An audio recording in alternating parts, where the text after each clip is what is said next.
Hey, brand builder, Rory Vaden here. Thank you so much for taking the time to check out this interview. As always, it's our honor to provide it to you for free. And wanted to let you know there's no big sales pitch or anything coming at the end. However, if you are someone who is looking to build and monetize your personal brand, we would love to talk to you and get to know you a little bit and hear about some of your dreams and visions and share with you a little bit about what we're up to see if we might be a fit. So if you're interested in a free strategy call with someone from our team, we would love to hear from you. You can do that at brandbuildersgroup.com/podcall, brandbuildersgroup.com/podcall. We hope to talk to you soon. Well, if you've listened to this show for any amount of time, you've probably heard us talk a lot about book launches. Book launches is one of the things that we do really, really well. As of this recording, we have helped 17 different clients become New York Times or Wall Street Journal bestselling authors. We had 2 clients last year that pre-sold over 100,000 copies before their launch date following our system. But what we do is we help people come up with the sales strategy for how to sell the books. And then we help make sure those books sales happen in a way that get optimized and reported in the most optimized way for the bestseller list. What we don't do is PR. And we get asked this question all the time. Who do you recommend for PR? Do you have someone for PR that we could talk to that can just focus on getting you booked on shows and all that kind of thing? So we've worked with lots of people. We've talked with them, but today I want to introduce you to Paige Dungan, who's a longtime friend of mine, and her team is who we recommend for this service. And so we're going to talk about doing book launches, PR specifically for book launches, because this is a part of Paige's expertise. So she was the head of PR and talent at Success Magazine, which is where her and I met. So one of our Brand Builders Group clients bought the company. He asked me to be an interim editor for like a year. Paige was there. I met her, immediately was like, oh my gosh, this woman is awesome and good and smart and sharp and all the things. And she's been in this industry for 15 years. She has sort of developed a very specific niche around PR for book launches. She's been credited also with landing multiple authors on many of the bestseller lists. And she's just super innovative and, knows how to get an author attention in a crowded marketplace. So Paige, welcome to the show, friend. Woo! Thank you so much. It's like we're just grabbing a coffee today. Totally.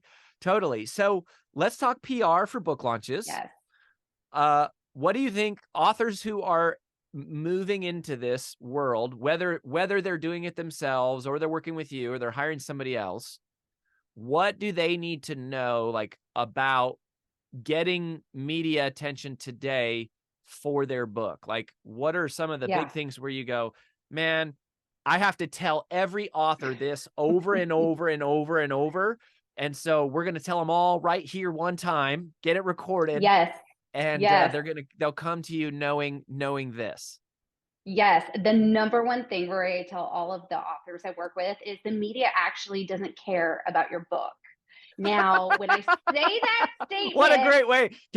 We need to cut that for social media. That's the clip right there. The media doesn't care about your book.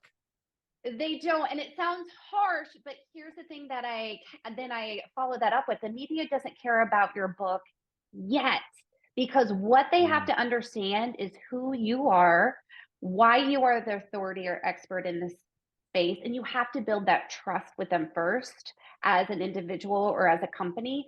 Then they will care about your book. If you go in and just pitch a book, there are hundreds of books on the marketplace, and it's not news for them. A new book is not news. And so number one, you've got to create that bond and trust with a reporter or journalist. And number two, you've got to make your book relevant to the news taking place right now. So for example, if you have a book on leadership and there is, say, a big change at Apple with their C-suite team, right? And it's going to cause innovation and all these amazing things happen with Apple. Well, your book can be tied into that news of what's happening in Apple, talking about leadership traits that they should be incorporating as they go through this significant shift in their company. And so whatever is happening in trending news, relate it back to your book. And that's how you're going to get the attention from the media.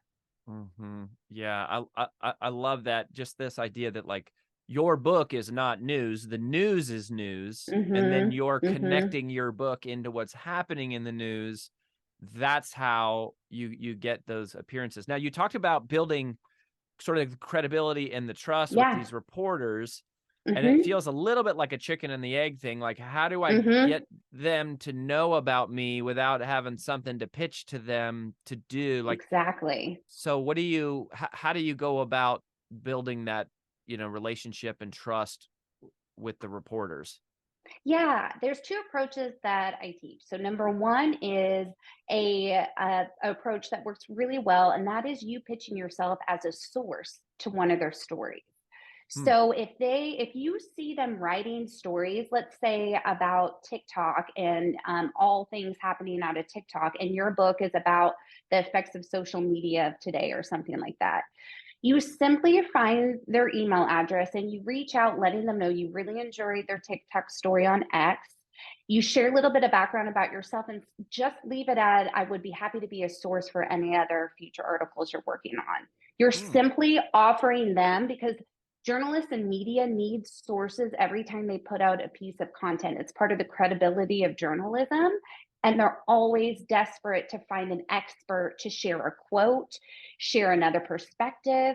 And it's a baby step in getting your name, like in quote roundups, or like I said, if they just need you to come and give like an alternating view on that topic. And so what you do is literally Google search news stories about your book and your industry and what's trending right now, and reach out to those reporters.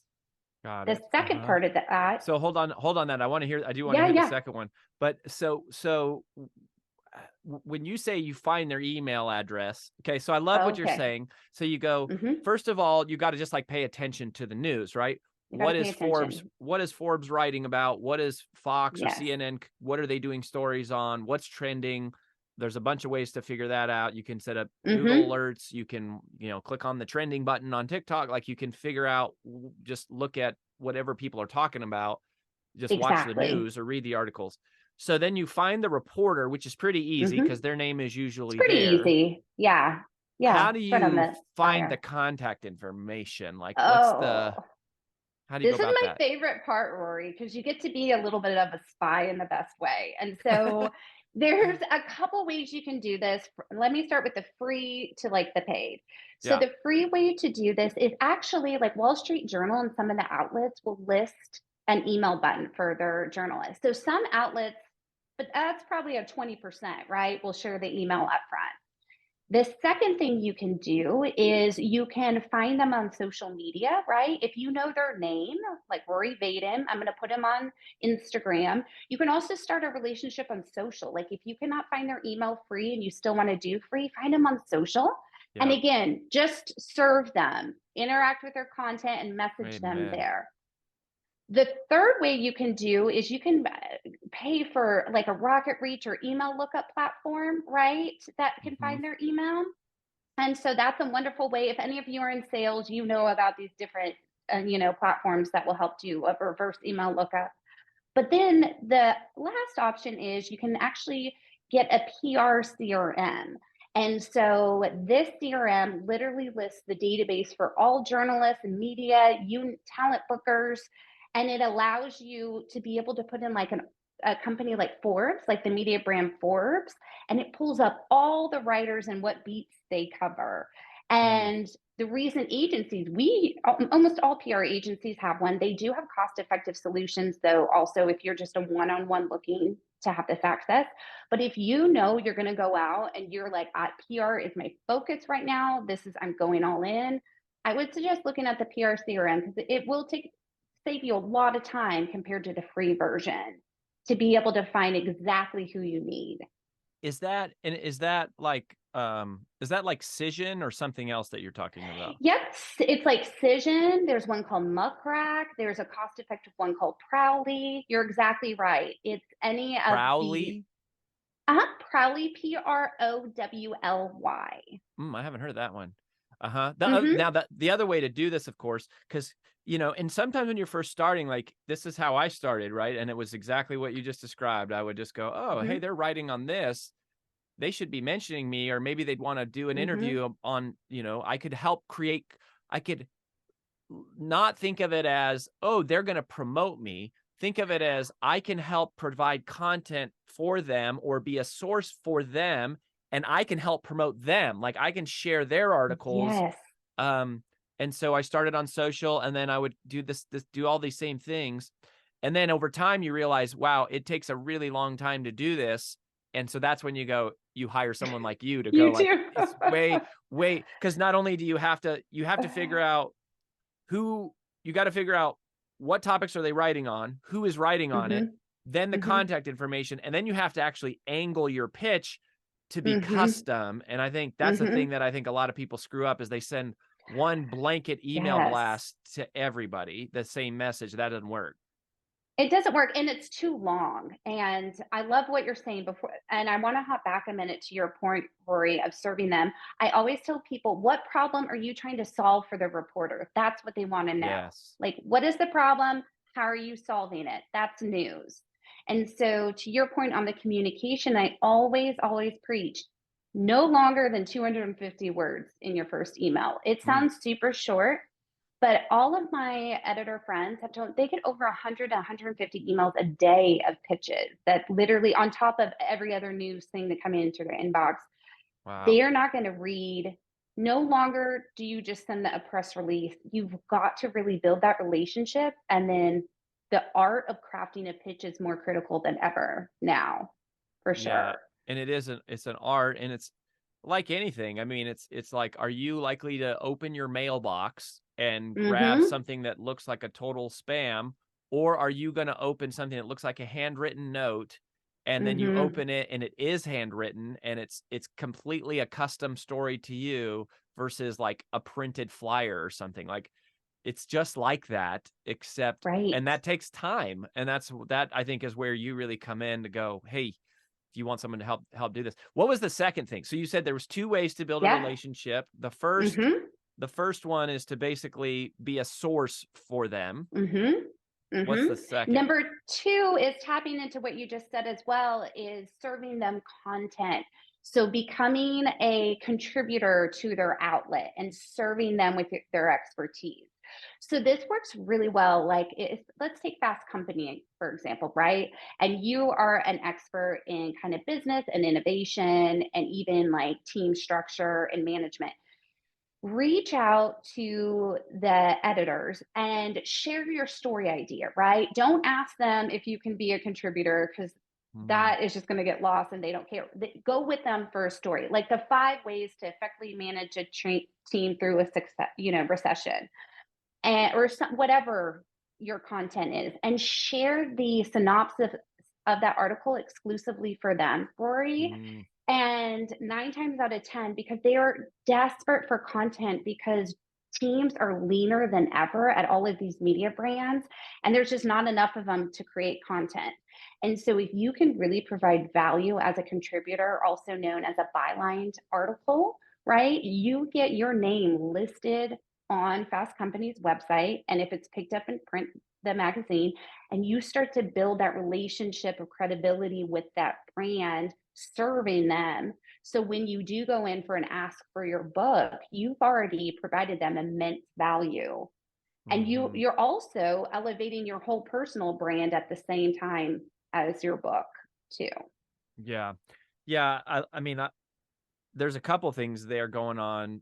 One, I love, like, treat it like a date, right? Don't show up and ask to get married like, hey, I want to be a monthly contributor, right? Like, let's go on a date. Let me pick, here's an idea for a story. I'll write it for you. I don't want any money. I just, that's an easy yes. No ask. Yes. Easy yes, Rory. And so many outlets are literally calling and needing it, and quality content, because like I said, they just don't have the manpower to produce it anymore, unfortunately. And just to pause, like a little side note here for you listening, if you're a speaker or an aspiring speaker, with speaking business is another thing that we know a lot about and have a lot of success with. And teaching people how to get speaking gigs. And we say, hey, the number one reason you get booked to speak, which will never change, is because someone has seen you speak. If you want to be a speaker, you got to go out and speak. But the number two way to get booked to speak is because someone has read something you have written. And, you know, like a lot of speakers become speakers because they start writing. One is a book, which is much harder and longer process than you just start cranking these articles, you know, a couple times a week. And, you know, I think of, you know, I've got a couple friends, Dory Clark, Matthew Mayberry, like they have really built a great speaking career. A lot of it started from writing these articles, and it's almost better. Like, not almost better. It's definitely better. It's way better to have an article that appears in Fast Company every week written by me. That is way more valuable than one random article with one paragraph about me with one random mention of my book. Like, yes, it's way more valuable.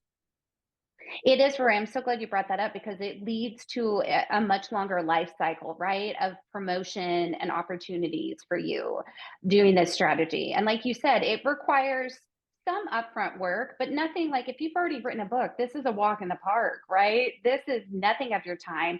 And the beautiful thing is you can pull elements for your book can serve as that content generator for years for you to pull from. So you don't have to reinvent the wheel with what you're writing about. And you can find ways to thread the content together for soft promotion. But that is one strategy we help do immediately out of the gate, especially during pre-sale, right? And setting up those relationships and starting to build that awareness. It's a great strategy to start. Honestly, now, like even if you haven't thought of your book idea, just incorporate this into your media outreach plan. Yeah, the other thing that it does is it becomes a huge networking opportunity for you because you become a member of the media. You go from trying to be in the media to being I am the media, and now you can network with pretty much anybody you want to know because you're in control of who gets mentioned in that. The other thing I want to mention here is on the topic of like getting booked to speak from this. And for beginners, you also don't need to, it doesn't have to be Forbes or Entrepreneur or Fast Company. Like those are the huge ones. But when you were saying they're spread thin, the ones that are spread the most thin are the like trade industry journals. They got to produce a magazine every month or every quarter. They're begging their members to write an article. Nobody wants to do it. And yet, if you are in an industry or a vertical and you go, it's easy to get those writing jobs. And it's literally, it may not have 500 million readers, but it's going to have 1,000 of your perfect readers. And that's, you know, that's a really big key. You think? It is key, Rory. That is the other element of this. Make sure you're contributing to where your target audience is. Right. And that's key. So say again that you have a business book, but you're writing for cosmopolitan.com. It's a different target audience. And so you've got to be really clear with where you're writing to. And to your point, there are so many forms of media that are not kind of the big trade that you can still make such an impact with and not only contribute to, but potentially then have access to their email list when your book comes out and create a greater opportunity through those smaller publications. Yeah, that's the other thing is like, you're never going to get Forbes to send an email. Like even if you're James Patterson, they're not going to send an email out about your book. But if you have some relationships with some of these smaller ones, and that's part of the deal, because they can't pay you much in money typically, so they pay you in like promotion and reach, and to ask for, hey, I'll do this, but I want you to send an email blast on my behalf once a year or every time I have a book come out. Or I love that. So what are some of the other things that you think work really effectively, specifically during book launches, that people can do if they go like, yeah, I do need some coverage for my book? Or what are some of the other mistakes you think that people make there? I think the first mistake is that people do not plan PR the same way that they plan on writing a book. PR is always like an afterthought. Like they're like, oh crap, my book comes out in 60 days. I don't have the sales I wanted. I need to do, you know, like now is the time to start. No, minimum, I beg you authors to start at least 6 months out, because in media news cycles, it can take that long to place impactful stories. So the ones of the bigger outlets, the bigger podcasts, right? The bigger articles, you need that longer lead time. And that's probably the number one pain point that I see when authors come to us is they're scrambling, right? And it doesn't have to be that way. The second thing is I always recommend you plan for a year strategy, also not counting pre-sale, but from when your book launches following that year, because so many authors, and you've seen this, Rory, do amazing You're saying post publication? Post pub all the way through your year anniversary, Mm. have a robust media plan, because too many authors I've seen, they do amazing in pre-sale and amazing that first month of pub, and then their media just like drops off. And they're, it's just sprinkled throughout, but it's a sprint, right? And you need to continue that sprint. And so when you're looking at planning, of course, you want to bank many of those large episodes, as you know, in pre-sale, but it's just as important to continue that momentum, especially through that first year, and keep your eye on the media and focus on the PR part of the book as well, because that's where you're going to continue to reach new audiences and garner new attention and continue to bring that sales momentum going, instead of letting your sales dip and then trying to inflate it back up with media like 3 months later. Yeah, totally. I mean, you gotta keep building the brand, building the platform, being out there. So are there certain mediums that you think work better than others for selling books specifically? Yes. Because that's one of the things we educate a lot of people on, is they think that PR is going to sell all their books. Right. And it can help, but typically you have to be more focused. If you're trying to make a sale, like a conversion, you've got to be doing other stuff far above and beyond PR. But when you just go, what are the mediums or the outlets in PR that you think actually do move the needle on book sales? Like somebody going to buy, not just hearing about it, but actually going to make a conversion. Do you know what we've seen? The number one medium that sells through PR right now, books specifically, is podcasting. Yeah. So podcasts, which I know all of your listeners have probably heard before, but it's still the leading way that converts to a sale, specifically when we're talking about books. So what I always say is, don't poo-poo any podcast that might not seem like up to your elevation of where you think you should be, right? Like, let's not be too big for britches. If they have a target engaged audience, those are customers and they're waiting to buy your book. So it's like you have to level set what you're doing with podcasting during a book launch. Like, yes, your end goal might be on your podcast, Rory. It may be on Lewis's podcast, but let's also look at just like trade media, let's look at the ones that still have similar target audiences, and do as many podcasts as you can, because that is a huge driver. The other one, Rory, and I know this can seem like a little bit of a stretch, but it still rings true. TV converts to sales. And so when I'm talking about like national, right? So if you have a book, I mean, for example, anytime we have a client on Today's Show or Good Morning America, it moves 1,000 to 2,000 books, right? Like, it moves a significant number of books, depending on kind of where you are known wise to the audience. So I know, and national can be kind of far out of reach for some people. And so what I say with that is, like, don't throw away the local TV station. Don't throw away that opportunity thinking it's too small for you, because they feed up into the national stations. So if you have interesting content and you book yourself on your local NBC, it is much more likely for you to get picked up nationally by taking that clip and sending it to the Today Show, how you've already been on the affiliate and the reaction that you've had there. And it is a great proof point to then take to the national media as you pitch them for that opportunity.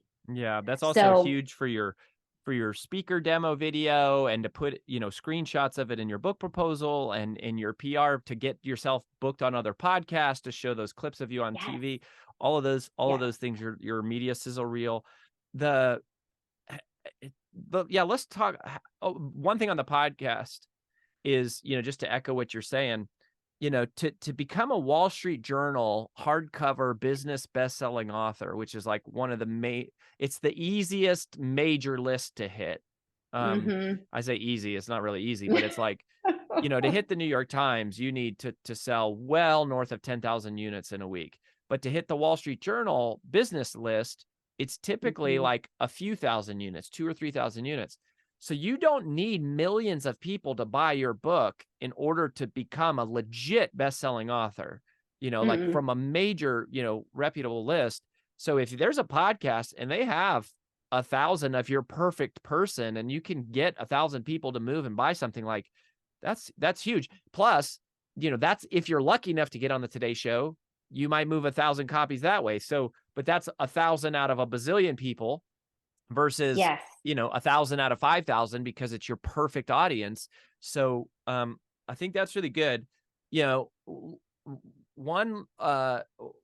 got one last question for you. Before we do that, I want to let y'all know. So I mentioned at the start of the show, as you can see, right, Paige knows this space. She understands the way it works.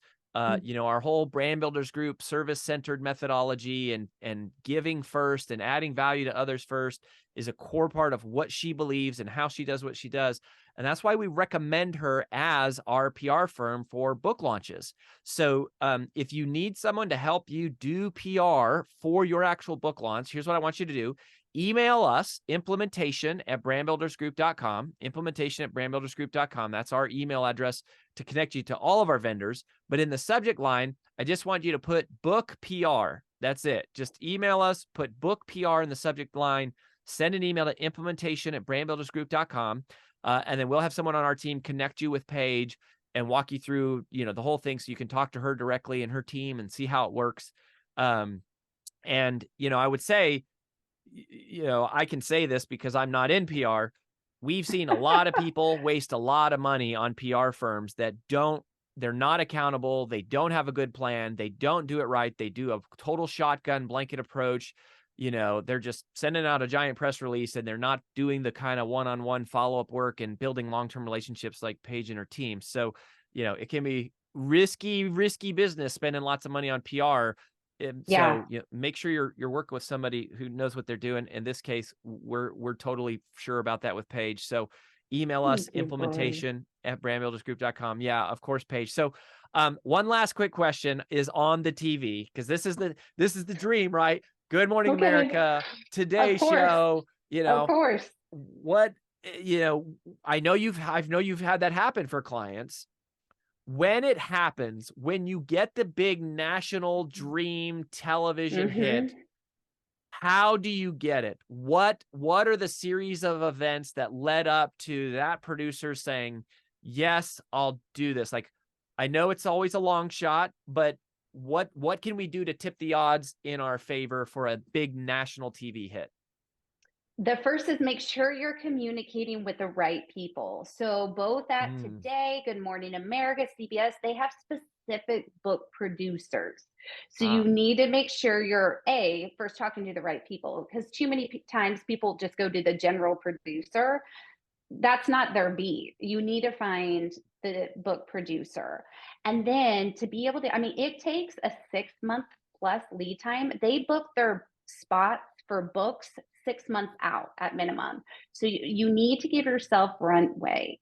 However, if you miss that window, what you want to do is tie it to a breaking news or element that's a conversation that's taking place in society right now, whatever that might be.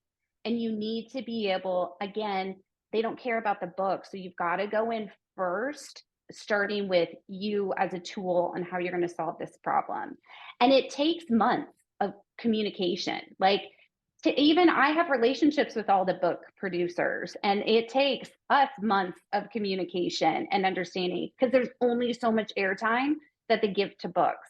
And so you've got to be very strategic in how you communicate. And that's by not spamming them with follow-up, right? What do you think? Do you like my book? How is this doing? What do you think? Right? Am I going to get a spot?